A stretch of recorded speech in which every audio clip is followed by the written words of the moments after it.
Ongoing pa po guys yung ating pag-rearrange. Rearrange sa ating mga wine section muna. Yung ipapakita ko sa inyo guys today.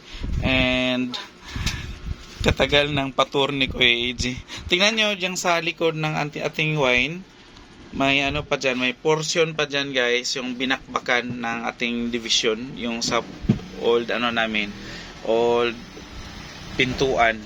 Yun yung binakbak. Yan yung sabi ko sa inyo na ipa-tiles pa namin. So, as of now, hindi pa man din siya ano guys, kung matuloy this week yung pag-tile. So, minabuti ni Kuya AJ na mag-arrange muna at linisin itong ating lagayan ng wine. Ito yung ating boltless rack. Boltless rack na ipalit namin dito sa malapit sa pintuan. So as of now, naka-arrange na ako ng ilang mga wines, pero andito pa yung iba guys. Yan, may mga select tayo dyan. Meron tayong mga mojito, mga Maria Clara, mga Jamaica, Smirnoff, yan po, mga The Bar. At saka meron pa doon sa gilid. Ayan. So kalat-kalat pa tayo guys. Please bear with the inconvenience. Ika nga, dahil isa-isahin ko yan siya punas dahil na accumulate talaga yung alikabok. Kahit na araw-arawin mo pa yan siya guys, dahil open yung tindahan natin, kahit nga naka-aircon yung sa mga supermarket, may alikabok din. How much more sa mga tindahan na kagaya ng tindahan ni Kuya AJ. Araw-araw may alikabok dahil may dumadaang sasakyan. Kahit na yung mga tindahan na iba na hindi siya nasa kalsada talaga is may alikabok nga. Yung amin kasi kahit nasa subdivision is nagiging main road ito, daanan, saka minsan may may tawag nito, may naga-shortcut pa dito sa aming subdivision papunta doon sa kabila. So maraming alikabok. Ayan. So andito meron tayong mga gin, meron tayo dito mga lapad, tanduay light, tanduay dark, at saka yung ating mga pondador. Ang ating mga pondador guys. Tingnan mo, kung titingnan mo guys, parang kunti lang yung laman pag naka-display na siya sa ating shelf, pero pag nakaganyan, naku, tingnan mo, marami pala, at saka minsan mahirapan ka pa kung saan nilagay. Lalo na ngayon, nakakalat-kalat kami dahil nag-grocery kami kahapon. Ayan po, natuloy na talaga yung schedule naming pag-grocery. Ginabi kami guys ng uwi, and yun nga, nakapag-close kami ng tanghali na ata kasi naka-alis kami dito almost 2 o'clock na papuntang grocery. So ginabi kami guys, at saka yung iba pala nito na mga pinamili namin, ayan, part pa yan sa kalat dyan. Ayan, part pa yan sa kalat.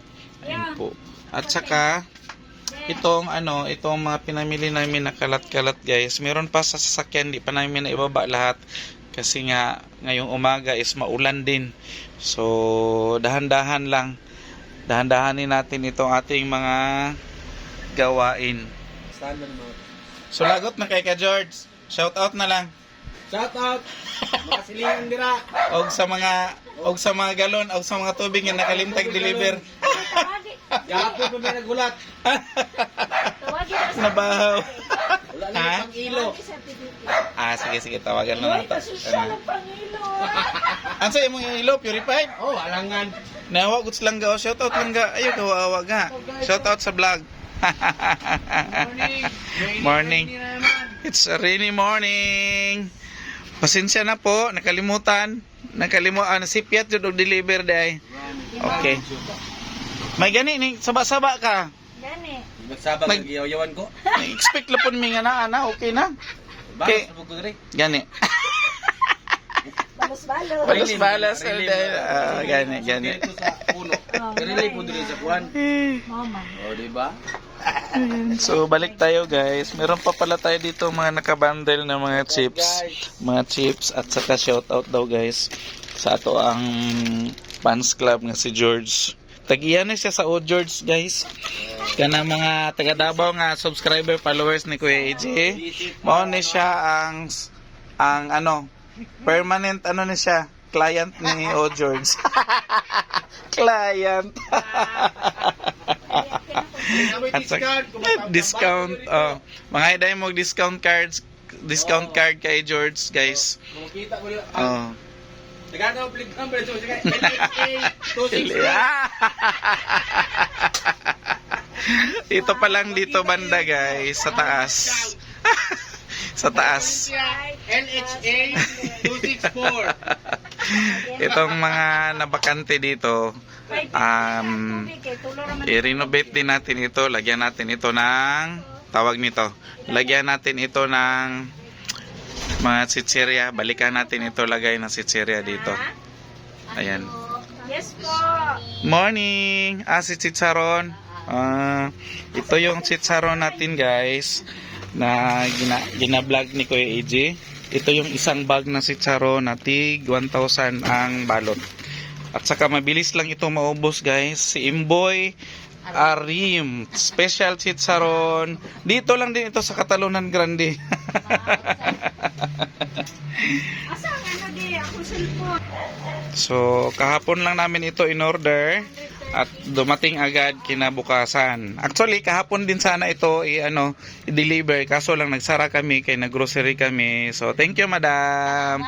Salamat. Invite mo na yung invite mo muna yung mga sige, taga Katalunan maano Grande kayo? na followers ni Kuya AJ. Mag-inboy, ariyan na kayo. Masarap. Walang katulad na chicharon. Yes. Sige, Proven and salamat. tested. Salamat. Thank you, ma'am. Yan ang may-ari ng Imboy Arim Special Chicharon. Yan. Sarap nito, bagong-bago. Kasi hindi nagpapadeliver si Kuya AJ ng hindi bago. Kailangan talaga bago yung i-deliver nila, saka yung mga special talaga, special cuts. Ayoko kasi yung mga nakabalot na chicharon na malalaki. Yung may nakita kayong chicharon, guys, na malalaki yung slice na parang hindi siya masarap. Ito, masarap ito. Maliliit. Ito ang gusto ko sa chicharon nila. At saka, siya, yung kung ano yung kung ano yung gusto mo, nagkikinig din sila sa feedback ng customer. Kasi customer nila ako, so magbibigay ako ng feedback. At saka yung feedback na yon is galing din sa ating mga customers na usual din or mga customer natin sa aming chicharon. Actually, sa hindi pa siya nakapag-deliver is marami nang naghahanap kasi hinahanap talaga yung chicharon nila dito. And ayun, napunta tayo sa chicharon. Ito is gagawin na muna ni Kuya AJ. Hindi ko na kayo kasama, guys. Meron tayong dito basahan. Nilalabhan lang ni Kuya AJ para sa alikabok. Pasensya na po sa flooring ni Kuya AJ, and soon papakita ni Kuya AJ ito na naka-tiles na. Itong part lang naman na ito, konti lang ito. At saka yan, yung part na yan dyan, hindi na namin yan siya galawin. Ang hirap kasi, guys, alikabok. At saka kung gagalawin namin yung part na yan dyan, malaki ang gastos, wala nang budget si Kuya AJ, at saka mas lalong tayo dito kakalat at maghirap. Kaya pala, bago magtapos si Kuya AJ, ko na lang rin bigay ng tip. Kung kayo'y may plan na magpagawa ng tindahan, i-tiles nyo na bago kayo mag-umpisa, bago kayo makapaglagay ng mga display. Kasi kung hindi nyo siya i-tiles, kagaya nito, soon, pag may plan kayo na ipa-tiles ninyo, mahirapan kayo kasi kadami ninyong galawin, kadaming kalat ang mangyari, at saka hirap talaga pag yung nag-operate ka na, nagtitinda ka at may gumagawa, hirap. Kaya kung ano yung plan ninyo sa mga tindahan ninyo, gawin nyo na. Gawin nyo na bago kayo mag-umpisang magtinda para hindi po siya or iwas sa kalat, at saka maayos po siya at wala ka nang gagalawin. Kung gusto mo mag-rearrange, rearrange ka na lang ng rearrange. So wala na masyadong alikabok, wala na masyadong magagalaw kasi ito, bakbakin ito at saka lagyan ng tiles again. At saka yan ang problema din. Ito kasing part na to, kaya naging ganyan yung kulay niya at saka pangit, parang dirty siya tingnan. Actually hindi yan dirty. Kasi nililinis namin yan. Ganyan lang siya guys dahil dyan po